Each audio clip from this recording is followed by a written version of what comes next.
alam ko ito. Pag naman papunta doon, Lakeshore. Lumayo nga tayo eh. Kasi Lakeshore, tapos kung sasakay tayo bandang yung sa Lakeshore, pero yung street High na Park kayo na. Next stop, Ganun lang kami sa King. Alam mo, apartments lang yun. Ano nagkagalit sa iyo, no? Kaya nga sabi ko na, Ano nagkagalit sa iyo, Mr. Hindi ko pa nalo yun. Hindi ko pa nalo yun. so Ibig sex. sabihin na, pasok mo na ako. Pasok na pasok ako sa High Park mo. Oo, hindi ka nadadaan dito Malapit ka na. sa Journey Jet. Tayo niyan, lumayo muna tayo tapos babalik tayo sa point ng Isa lang ang alam ko, ano, pasok ako ng High Park. Ah. Yung sa okay lang, pasyal tayo.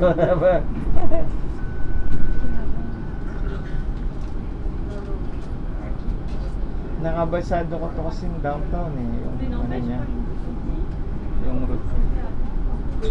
Lalo na yung sa hike doon sa Lakeshore. Madalas kami doon, yung farm boy, yung pinuntahan mo. Sabi, Sa may... may farm boy dyan. Service natin. Service natin yun. Hindi, yung sa, ano, sa Lakeshore.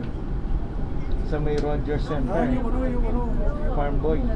Harbor, Sinong mimit mo nun, yung kaibigan mo? Nasa isang building. Oo, doon. Oo.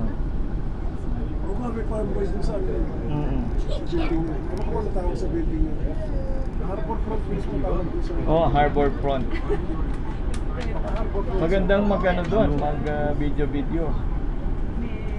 Tsaka yun talagang ano ng lahat. Kung ano nga sana, doon na lang tayo eh. Kaso, gusto mo sa High Park. Napakita tayo na eh. Na, Baka yung mga nag-bloom na... oh, posible, baka mag-bloom ngayon kasi. Meron na dapat ka tanong kung may tanim doon. Mayroon yan. Dami na sa lugar natin. Doon lang kinafe, marami eh. Sa may Bellwoods Park. Sedona Station. Please approve the payment available for inspection. Baka may mga nag-hatch na. May mga may nangingikot na... Ano nag-is? Sa may High Park Last meron. week. So, last week of April. Breeding season. Lumalabas siya, naglalakad na. Hmm. Last week of April. Yeah, Lumalabas to- niya, last week of March. Last week of April. Ayun no, pinatay ko na siya, hindi na siya nagbi-blink. Tapos